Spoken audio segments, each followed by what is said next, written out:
Hello friends, आज आपण आपल्या सिलेबस मधली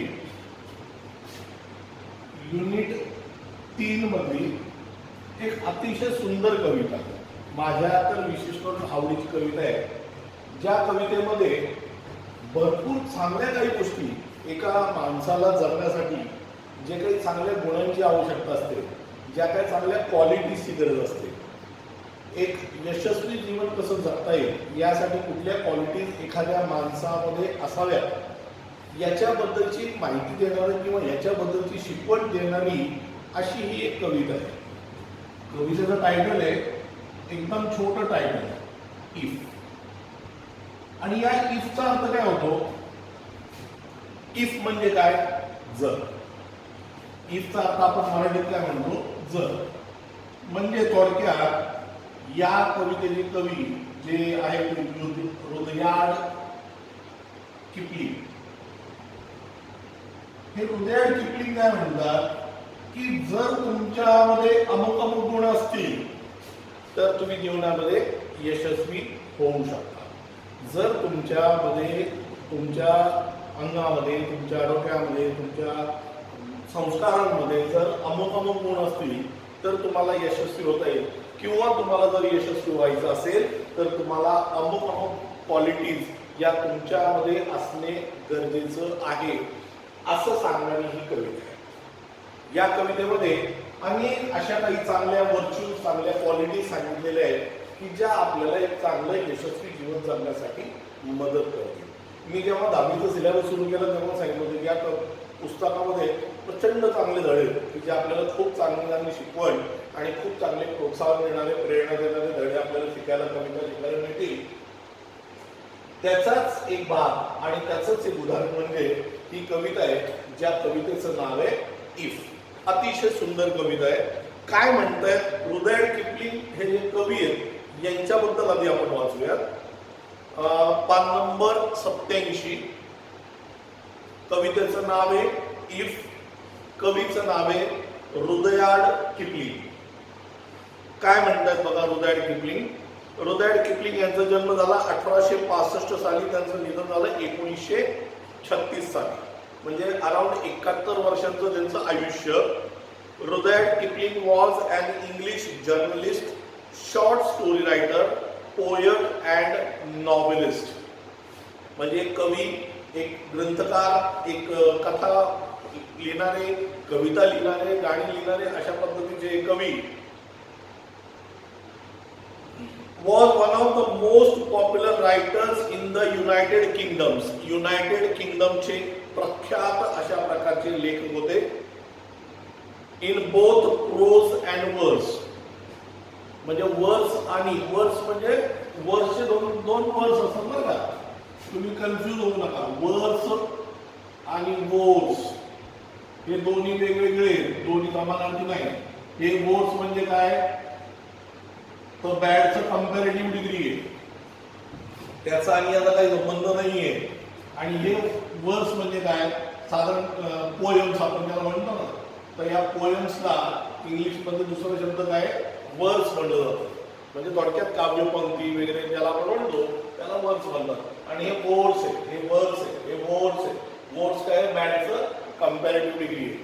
आणि हे वर्स म्हणजे पोएम. तर युनायटेड किंगडम मधले एक स्पेशालिस्ट, एक प्रख्यात आणि प्रसिद्ध असे कवी आणि लेखक होते. त्याच्यानंतर म्हणले in the late 90th and early 20th century he was awarded the Nobel Prize for Literature in 1907 at the age of 42. म्हणजे वयाच्या अवघ्या 42व्या वर्षी जगातील जो एक प्रख्यात आणि एक जो नामवंत पुरस्कार आहे ज्याला आपण म्हणतो नोबेल प्राइज, या नोबेल प्राइजने त्यांना वयाच्या 42व्या वर्षी सन्मानित करण्यात आलं. आणि तो वर्ष होता 1907. 1907 साली त्यांना वयाच्या 42व्या वर्षी त्यांना नोबेल प्राइजने सन्मानित करण्यात आलं. He was the first writer writing in English to receive the prize. हे एक म्हणतात की he was the first writer writing in English म्हणजे पुरस्कार मिळवणारा एखादा इंग्रजी लेखक हे पहिलेच होते. यापूर्वी कुठल्याही इंग्रजी लेखकाला पुरस्कार मिळालेला नव्हता. This poem deals with the advice. हे पोयम म्हणजे काय? एक ॲडवाइस. हे ॲडवाइस कोण देते आणि कोणाला देते? तर हे ॲडवाइस एक वडील आपल्या मुलाला देत आहेत. हे ॲडवाइस एक वडील आपल्या मुलाला देत आहेत. By father to his son. आता एक वडील आपल्या मुलाला काय करताय तर सल्ला देत आहे की बाळा, तुला जर जीवनामध्ये यशस्वी व्हायचं असेल, तुला जर जीवनामध्ये पुढे जायचं असेल, तर तुझ्यामध्ये या क्वालिटीज असल्या पाहिजेत, तुझ्यामध्ये हे गुण असले पाहिजेत.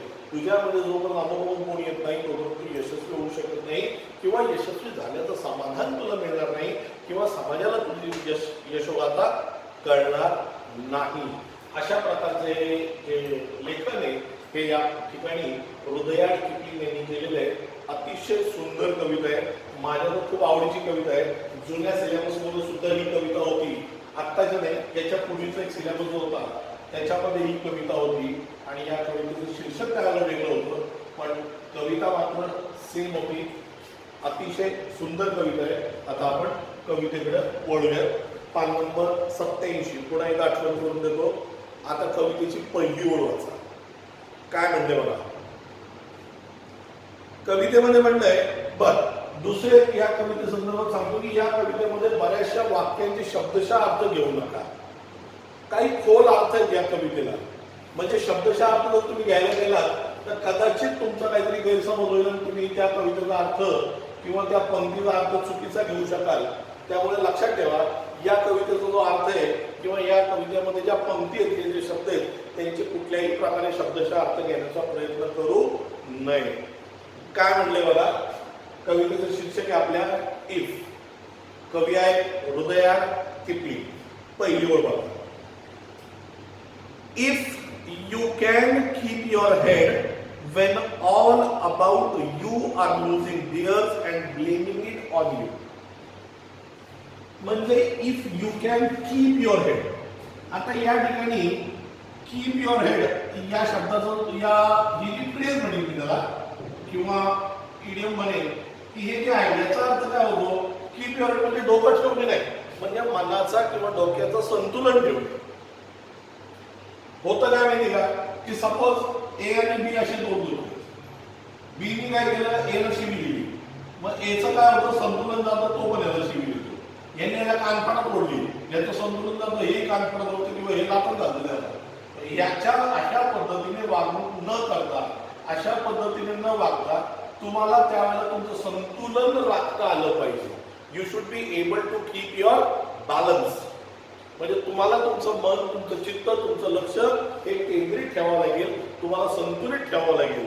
जेव्हा इतर लोक तुमच्याबद्दल स्वतःचं संतुलन गमावतील, म्हणजे समाज आपल्यावर टीका करेल, आपल्याला मात्र आपलं संतुलन ठेवायचंय. आपण मात्र आपलं संतुलन जाऊन द्यायचं नाही आणि आपण शांतपणे आपले जे काही ऍक्टिव्हिटीज आहेत, आपले जे काही काम आहेत ते आपण शांतपणे करावी. हे कवी रुदयार्ड किपलिंग यांना अपेक्षित आहे. आता या ठिकाणी काय म्हणते बघा ना. If you can keep your head when all about you are losing theirs and blaming it on you. Blame शब्द तुम्हाला माहिती आहे. ब्लेम, ब्लेमचा अर्थ होतो आरोप लावणे. म्हणताय की ते स्वतःच तुमच्याबद्दलचं संतुलन गमावतील आणि त्याच्यासाठी दोषित कोणाला ठरवतील? तुम्हालाच ठरवतील. आणि अशा वेळेला ज्या वेळेला ते काय करतात की तुम्हाला दोषी ठरवतायत, ज्याच्यासाठी त्यांनी तुमच्याबद्दलचं संतुलन गमावलं किंवा तुमच्याबद्दल वाईट विचार करतायत XYZ, त्यावेळेला तुम्हाला तुमचं संतुलन राखता आलं पाहिजे. म्हणजे थोडक्यात समाजामध्ये जर आपल्याबद्दल कोणी वाईट बोलत असेल किंवा काय करत असेल तरी आपल्याला आपलं संतुलन ठेवणं, आपल्याला आपलं मन स्थिर ठेवणं गरजेचं आहे. म्हणजे थोडक्यात या ओळीमध्ये कवीला म्हणायचे की तुम्हाला तुमच्या मनावरती नियंत्रण, तुमच्या डोक्यावरती, तुमच्या रागावरती हे नियंत्रण करता आलं पाहिजे. जर तुम्ही हे करू शकलात तर तुम्ही यशस्वी होऊ शकता, तुम्ही एक यशस्वी व्यक्ती बनू शकता, असं कवीला म्हणायचंय. Means if you can keep your head when all about you are losing theirs and blaming it on you. जेव्हा सगळी लोक तुमच्याबद्दलचं स्वतः संतुलन गमावतील त्यावेळेला तुम्हाला तुमचं संतुलन, त्यावेळेला तुम्हाला तुमचं मन हे स्थिर ठेवता आलं पाहिजे. त्यांनी कोणालाही दोष देऊ द्या, तुमच्या चुकांना तुमच्या गोष्टींना दोष देऊ द्या, परंतु तुम्हाला त्या ठिकाणी स्वतः संतुलन गमावून चालणार नाही. If you can trust yourself when all men doubt you, but make allowance for the doubting too.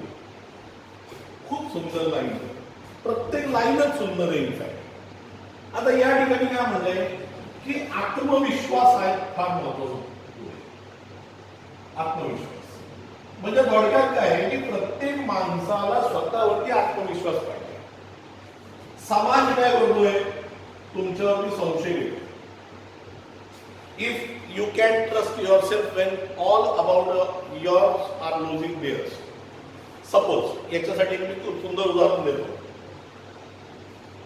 समजा एखादा शिक्षक एखाद्या विद्यार्थ्याला किंवा एखाद्या विद्यार्थिनीला म्हणलं की बाळा तुझं आजकाल अभ्यासात लक्ष नाहीये, असं जर एखादा शिक्षक म्हणला एखाद्या विद्यार्थ्याला, पण त्या विद्यार्थ्याला माहितीये की मी माझा अभ्यास करतोय, त्याला स्वतःवरती आत्मविश्वास पाहिजे. शिक्षकाच्या ठिकाणी तुम्ही घरच्यांना पण घेऊ शकता, तुमचे वडील म्हणले, आई म्हणले, असं सुद्धा घेऊ शकता. पण शिक्षक घेणं सोपं आहे म्हणून मी शिक्षकाचं नाव घेतलं. तर एखादे शिक्षक विद्यार्थ्याला म्हटले की तुझा आजकाल अभ्यासात लक्ष दिसत नाहीये, तुझं अभ्यासाकडे लक्ष कमी झालंय. शिक्षकांनी काय केलं, विद्यार्थ्यावरती स्वतः जो विश्वास होता तो कमी केला, संशय घेतला की त्याचं अभ्यासाकडे लक्ष नाही. त्यावेळेला त्या मुलाला स्वतःवरती विश्वास पाहिजे की मी माझा अभ्यास व्यवस्थित करत आहे, माझं कुठेही लक्ष विचलित झालेलं नाही, हे त्याला आत्मविश्वास पाहिजे. म्हणजे लोकांना जरी आपल्यावरती संशय असला तरी आपला स्वतःवरती विश्वास असणं गरजेचं आहे. त्यावेळेला आपण आपला विश्वास गमावून चालणार नाही. म्हणून म्हटलंय if you can trust yourself when all men doubt you. पुढची ओळ फारच महत्वाची आहे. But make allowance for the doubting too. आता ग्लोसरीमध्ये मेक अलाउन्स अर्थ तुम्ही जर बघितलं तुम्हाला लक्षात येईल. Consider what others also have to say about something.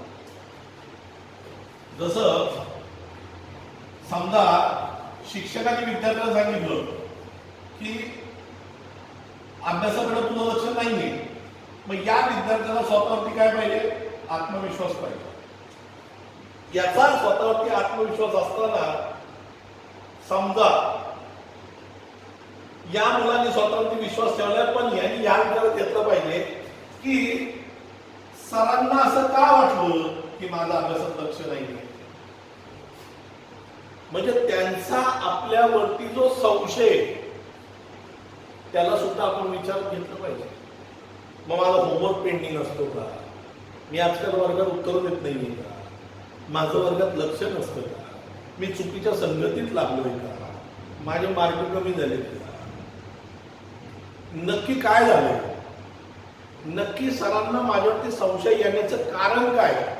सरांना संशय आला पाहिजे, सरांनी काहीतरी ऑब्झर्वेशन केलं असेल तेव्हा हे वाक्य म्हणले ना.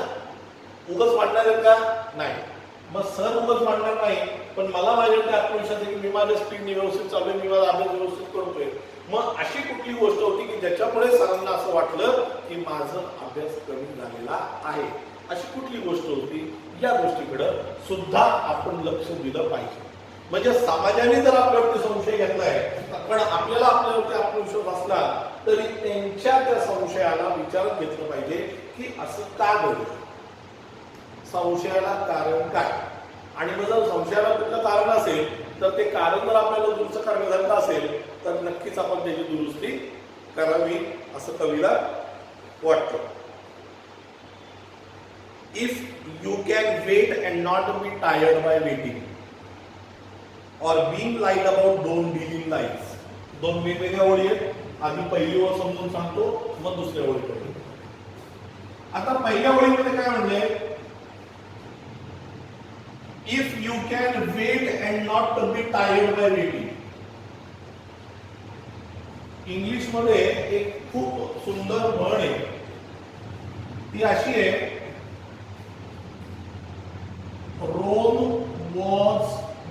नॉट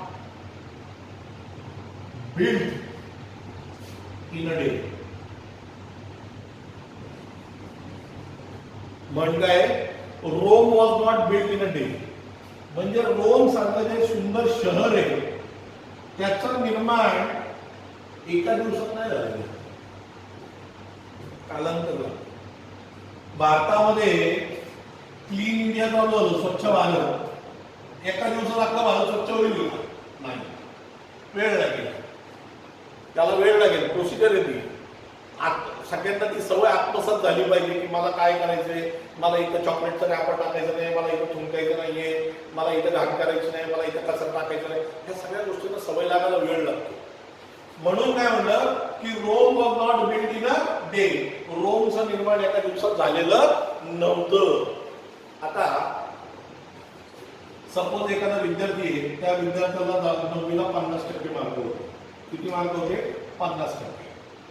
त्यांनी टार्गेट ठेवलं की मला 10वीला 90% पाडायचं. याचा अर्थ असा नाही ना की या 50% वरून डायरेक्ट युनिट टेस्टची पहिली आली, या युनिट टेस्ट मध्ये ज्याला 90% पडले असं नाही. कदाचित या युनिट टेस्ट मध्ये याला 60च पडतील, कदाचित 6 महिन्याला 70 पडतील, प्रिलिम्सला 80 पर्यंत जाईल आणि वार्षिक 90 पर्यंत जाऊ शकेल. पण या ठिकाणी त्यांनी काय केलंय? वर्षभर वाट पाहिली. वर्षभर त्याला वाट पाहिली पाहिजे, त्यांनी संयम ठेवलं पाहिजे, स्वतःवरती विश्वास ठेवला पाहिजे. जर त्याला वाटलं इथं 60च पडले, पुढे 50 पडण्याचा ओघम वापर आपण काहीतरी टार्गेट घेऊन ठेवले कामाला नावाचं, तो व्यक्ती यशस्वी होऊ शकणार. त्याला या गोष्टीची वाट बघता आली पाहिजे, त्याला या गोष्टी मेंटेन करता आल्या पाहिजे. या गोष्टी जर तो मेंटेन करू शकला तरच त्याला मार्क पडतील, अन्यथा मार्क पडणार नाही. म्हणून म्हणतात की if you can wait and not be tired by waiting. चांगल्या गोष्टीला वेळ लागतो, त्याची तुम्हाला वाट पाहता आली पाहिजे. त्यावेळेला तुम्ही इम्पेशंट होऊन, असंयमी होऊन, तुम्ही उतावळेपणा करून तुम्ही तिथं तुमच्या स्पर्धेतनं बाहेर पडणं किंवा तुमचं टार्गेट सोडून देणं हे कवीला अपेक्षित नाही. ते तुम्हाला मेंटेन करता पाहिजे. If you can wait and not be tired by waiting. आता याची जी पुढची ओळ आहे ती बघा. याच्या पुढच्या ओळीत काय म्हणलंय? Or being lied about don't deal in life. समजा एखाद्या विद्यार्थ्यांनी ठरवलंय की मला 50% मला डायरेक्ट 90% जायचं. आता हे प्रयत्न जे आहेत, हे जे प्रयत्न मी तुम्हाला दाखवले हे कष्टाचे प्रयत्न. कष्ट करायचे ना, मेहनत करायची, कष्ट करायचे, मेहनत करायचे, मग पुढे जायचे. याच ठिकाणी समजा एखादा म्हणला तू वर्षभर काय करू नको, वर्ष जेवढी ना मला 50,000 रुपये आणून दे, बोर्डात एक आपल्या ओळखीचा आहे त्याला देऊन टाकतो, तो सगळी सेटिंग करून टाकेल, तुला 90% पडून जातो. कुठला मार्ग चांगला आहे? हा की 50? अर्थात हा मार्ग चांगला आहे. इथं गॅरंटी नाहीये, इथं गॅरंटी. मी म्हणतो एखाद्या पोराने 90% जरी टार्गेट ठेवलं, त्याला 80 जरी पडले, 70 जरी पडले, तरी तो त्याच्या जीवनामध्ये यशस्वी झालेला आहे. त्याचं कारण म्हणजे 50% त्याची आपली वाढ दाखवलेली आहे. ज्यावेळेला सिलेबस अवघड होता, ज्यावेळेला कष्टाची परीक्षा होती, ज्यावेळेला सगळी मेहनत करावी लागली, 20%, 25%, 30% वाढ दाखवून सुद्धा काय मस्करी नाहीये. It is also big task आणि त्यांनी ते टास्क पूर्ण केलेलं आहे. म्हणून म्हणलंय की जर तुम्हाला कोणी खोट्या मार्गाला नेत असेल तर त्या खोट्या मार्गाला जाऊ नका. तुम्हाला जर आठवत असेल 1.1 जी कविता आपण शिकलो होतो, टीनेजर्स प्रेयर, त्याच्यामध्ये त्या टीनेजरने आपल्या याच्याकडे प्रार्थना केली होती देवाकडं की जर मला कुठलं टेम्पटेशन देत असेल तर मला त्या टेम्पटेशनला नाही म्हणता आलं. हे light about don't deal in life म्हणजे टेम्पटेशन. म्हणजे तुम्हाला कोणीतरी वाईट मार्गाला नेण्याचा प्रयत्न होतोय आणि तुम्ही त्या वाईट मार्गाला तुम्हाला नाकारता आलं पाहिजे.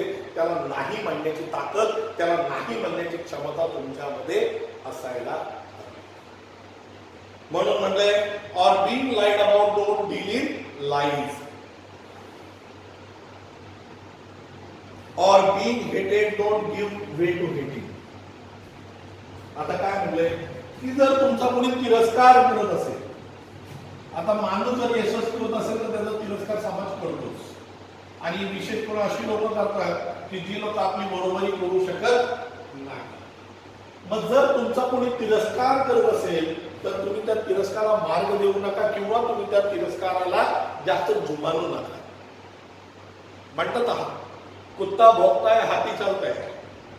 कुत्रा भोंकत राहणार, हत्ती चालत राहणार आहे. कुत्र भोंकलं म्हणून हत्ती थांबणार आहे का? नाही.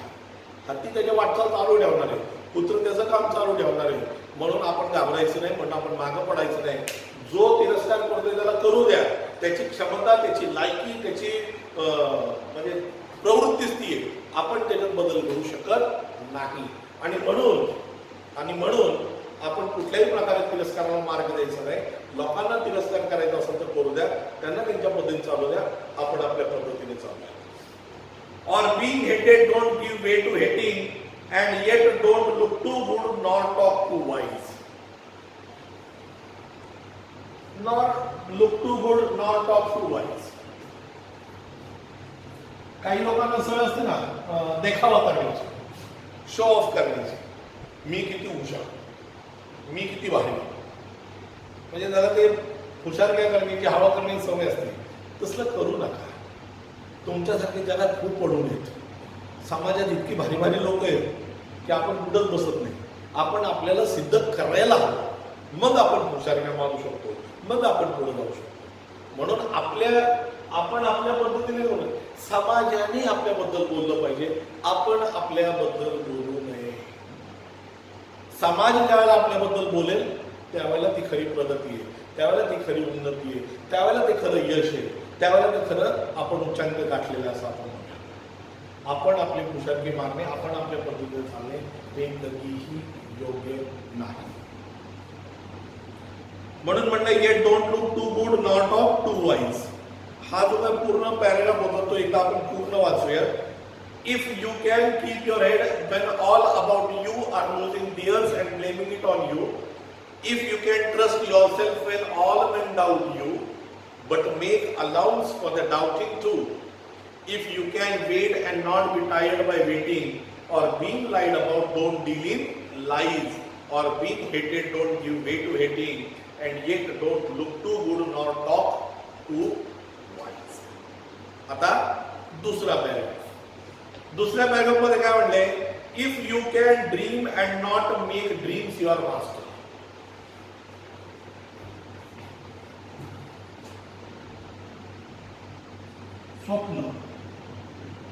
स्वप्न पहावेत, स्वप्न नक्कीच पहावेत. स्वप्न कुठले?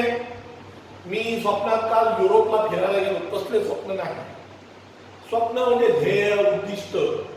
आपण आपल्या जीवनामध्ये जे ध्येय ठरवतो, आपल्या जीवनामध्ये उद्दिष्ट ठरवतो, त्याला आपण स्वप्न म्हणतो. स्वप्न म्हणजे रात्री झोपल्यानंतर कुटुंब जेवल्यावर जे स्वप्न पडतात त्याला स्वप्न म्हणायचं नाही. स्वप्न म्हणजे जे ध्येय असतात, जे उद्दिष्ट असतात, ज्याच्या मागे आपण वेडे होतो पार. ते हिंदीतलं वाक्य आहे ना, सपने वो नहीं आते जो तुम्हें सोने पर आते, सपने तो वो होते जो तुम्हें सोने ही नहीं देते. म्हणजे तुमचं रात्र दिवस तुम्ही एक करून मेहनत करता आणि तुमचं उद्दिष्ट, तुमचं टार्गेट तुम्ही गाठता, त्याला स्वप्न म्हणायचं असतं, त्याला वेडेपणा म्हणायचं असतं. पण या ठिकाणी रुद्रयार्ड किपलिंग असं म्हणताय की स्वप्न पहा, पण या स्वप्नांना तुमच्या जीवनावरती प्रभावित होऊन देऊ नका. म्हणजे असं नाही की तुम्ही ते स्वप्न पाहिले, तुम्ही ते टार्गेट ठरवलंय आणि त्याच्या पूर्ततेसाठी तुम्ही जगाशी वैर घेतले, तुम्ही बाकी तुम्हाला काही बघतच नाही, असं नाही. म्हणजे कुठल्याही चुकीच्या पद्धतीने काम करताय. जसं आता आपण पाहिलं 50% 90% पाडतं. पेपर फोड, कॉप्या कर, पैसे चार, काही कर, पण 90 तसं नाही. स्वप्न पहा, त्याच्यासाठी कष्ट करा, त्या कष्टांनी ते यश मिळवा. अशा प्रकारचे स्वप्न बघू नका जे स्वप्न तुमच्या जीवनाला खराब करतील किंवा तुमचं चरित्र, तुमचं जे काय संस्कार आहेत त्याच्यावरती काहीतरी दुष्परिणाम करतील. अशा प्रकारची कृती करू नका. If you can think and not make thoughts your aim. विचार करा, विचार करा. विचारी माणूस हा विचारीच असला पाहिजे. विचार करा, पण असं नका विचार करू की माझे जे विचार आहेत किंवा मी जे विचार करतोय तेच बरोबर आहे किंवा त्याच्यानीच आयुष्य चालणार आहे, असा विचार मात्र करू नका. If you can think and not make thoughts your aim, if you can meet with triumph and disaster and treat those two impostors just the same. माणसाच्या जीवनामध्ये यश आणि पराभव या दोन्ही गोष्टी असतात. आता एखाद्या माणसाच्या जीवनामध्ये समजा यश त्याला मिळालं किंवा त्याला पराभव मिळाला, या दोन्ही परिस्थितीमध्ये म्हणजे यश मिळालं तर शेफारून जाऊ नका आणि पराभव जर मिळाला तर हताश होऊ नका, जीवनातला विश्वास उडवू नका, म्हणजे जीवन जगा, नाहीतर जीवन जगणं सोडून द्याल अशी कुठलीही परिस्थिती होऊ नये. म्हणजे यश आलं, एखाद्या माणसाच्या डोक्यामध्ये यश चढलं म्हणतात ना, मराठीमध्ये म्हणतात त्याचे यश त्याच्या डोक्यात चढलं. यश डोक्यात चढले म्हणजे तो आता हवेत उडायला लागलाय, त्याला बाकी काही सुचतच नाही, तो कोणाला किंमतच देत नाही, असं होतं. पराभवाच्या बाबतीत काय म्हणलंय की एखादा माणूस पराभव झाला तर त्यांनी काय केलं, जाऊ दे माझं आता सगळं झालं, लागलं रोज सध्या लेझिम खेळायला आणि सगळे कष्ट सोडून दिले, सगळी मेहनत सोडून दिली, सगळं सोडून दिलं आणि जीवन जगण्याचा त्याचा जो उत्साह असतो तोच संपवून जातो. म्हणजे कुठल्याही परिस्थितीमध्ये उच्चांक दाखवू नका. इथं काय म्हणतं, यशमध्ये यश मिळालं तर त्याच्यात प्रवाह वाहून जाऊ नका आणि पराभव जरी मिळाला तर त्याच्यामुळे हताश होऊ नका. या दोन्ही गोष्टी, हे दोन्ही गुण तुमचे असतात. यश पचवणं तेवढं सोपं नसतं किंवा पराभव सुद्धा पचवणं तेवढं सोपं नसतं, पण हे क्वालिटीज आपल्याकडे असला पाहिजे. जर एखाद्या खेळाडूला वाटलं की बाबा मी हरलो, आता काय खरं नाही, आणि त्यांनी समजा काहीतरी चुकीची ऍक्शन घेतली किंवा चुकीचे त्यांनी निर्णय घेतले, त्याचं ते करिअर तिथंच संपून जाईल. एखाद्या यश मिळालं, तो प्रॅक्टिस सोडून दिली, सगळं सोडून दिलं, त्याला वाटेल माझ्यासारखं कोणीच नाही आता या जगात, गेलं संपलं, पुढच्या मॅचमध्ये हारणार 100%, किंवा 2-4-5 मॅच टिकल्यानंतर आपल्या अवकाश म्हणतील. त्यामुळे कुठल्याही प्रकारे यश मिळालं तरी त्या प्रगतीत वाहून जाऊ नका आणि पराभव जरी मिळाला तरी त्या पराभवामुळे हताश होऊ नका. If you can bear to hear the truth you have spoken twisted by names to make a trap for fools. आता बऱ्याच वेळा असं होतं की आपण एखादं वाक्य बोलतो, आपण एखादं कथन बोलतो, आपण एखादी गोष्ट सांगतो. आता ती जी गोष्ट सांगितली, ती सांगितलेला प्रत्येक जण, आता समजा मी एखादं वाक्य बोललो, या वाक्याचा अर्थ A, B, C, D, E किती लोक घ्यावे, प्रत्येक जण ह्याला अर्थ आहे ना वेगळ्या पद्धतीने घेईल. त्याच्या स्वभाव, त्याची वैचारिक क्षमता, त्याची जी काही वृत्ती आहे, या पद्धतीने तो त्याचा अर्थ घेईल. एखादा कॉमेडी तो त्या पद्धतीने घेईल, एखादा दुष्ट वृत्तीचा आहे तो त्या पद्धतीने घेईल, एखादा वेगळा स्वभाव त्याचा, तो हीन भावना आहे तो त्याच्या पद्धतीने घेईल, एखादा कपटी भावनेने घेईल. प्रत्येकाचा अर्थ वेगळा घेईल प्रत्येक जण.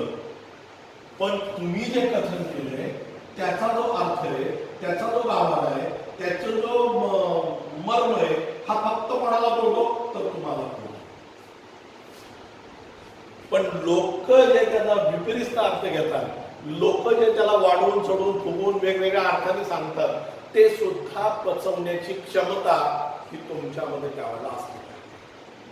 हे तुम्हाला सहन करता आलं पाहिजे, तुम्हाला ते पचवण्याची क्षमता पाहिजे. लोकांना पटवून देण्याचा प्रयत्न करायची गरज नाही त्यावेळेला सुद्धा, की मला असं नाही, मला असं म्हणायचं, असं म्हणायची गरज नाही.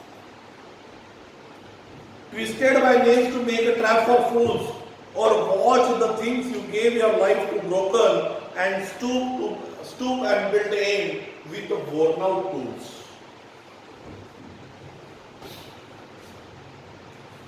ओळदार नीट वाचायला काय म्हणजे, or watch the things you gave your life to broken, म्हणतात की अशी एखादी वस्तू, असं एखादं कार्य जे करण्यासाठी तुम्ही काय केलेलं आहे, तुमचं सर्वस्व अर्पण केलेलं आहे.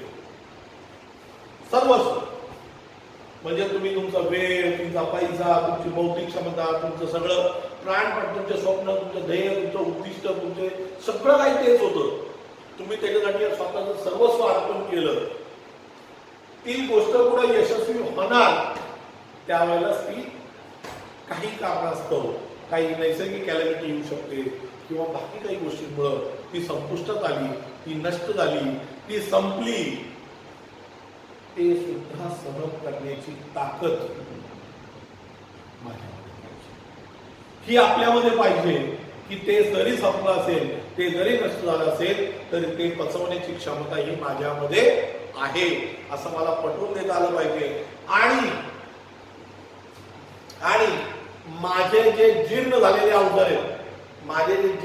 अवजार आहेत, त्या सगळ्या अवजारांसह मी पुन्हा त्याच्या निर्माणासाठी माझी कंबर कसली पाहिजे आणि मी पुन्हा खंबीरपणे उभं राहून ही गोष्ट घडवण्यासाठी प्रयत्न केले पाहिजे. आणि तसं जर मी करू शकलो तरच मी माझ्या जीवनामध्ये यशस्वी होऊ शकतो.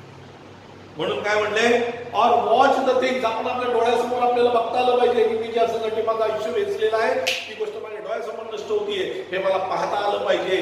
तेवढी क्षमता, तेवढं धैर्य, तेवढं संयम, तेवढी ताकद ही माझ्यामध्ये पाहिजे.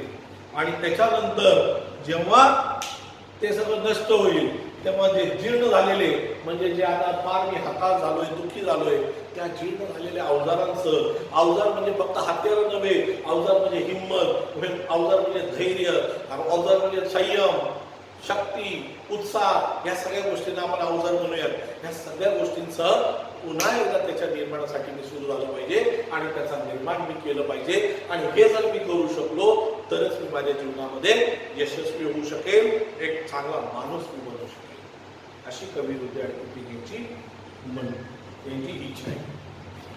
पान number 88. If you can talk with crowds and keep your virtue. म्हणतात की आता काय होतं की जे टीनेजर्स प्रेयर होती, त्याच्यामध्ये आपण पाहिलं की आपलं जे एज ग्रुप आहे तो फार डेलिकेट आहे. आणि या डेलिकेट एज ग्रुपमध्ये आपल्याला आपले संस्कार, आपले जे काही प्रवृत्ती आहे, आपले जे काही स्वभाव आहे, आपली जे काही हिंमत आहे, आपले जे काही स्वप्न आहे, सगळे आपल्याला टिकवता आले पाहिजे. या ठिकाणी बघा, समजा एक माणूस दिवसभरामध्ये समाजातील विविध घटकांना भेटतो.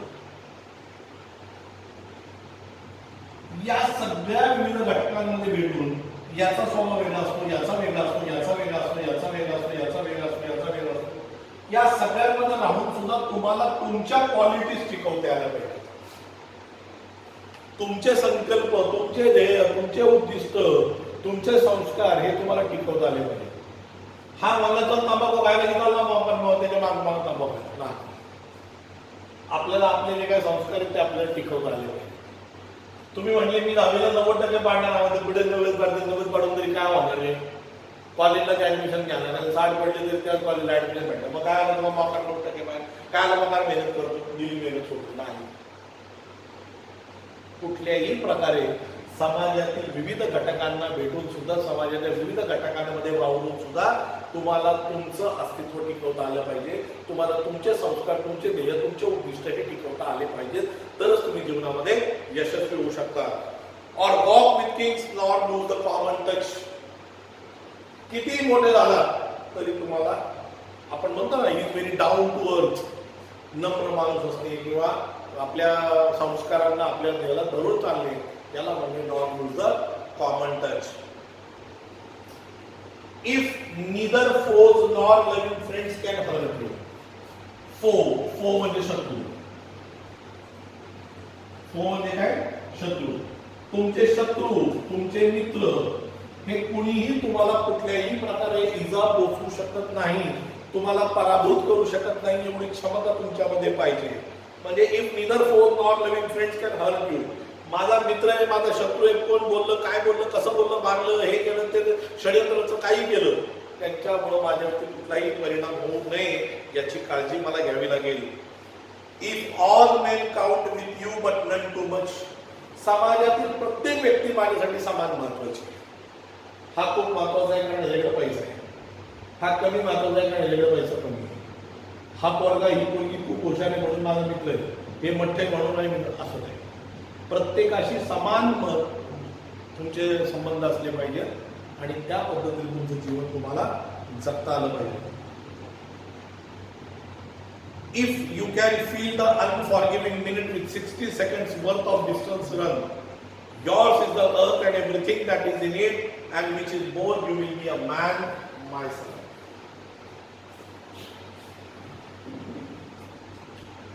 आपला जो टार्गेट आहे, या टार्गेटला आपल्याला काय करावं लागतं, डिवाइड करावं लागतं.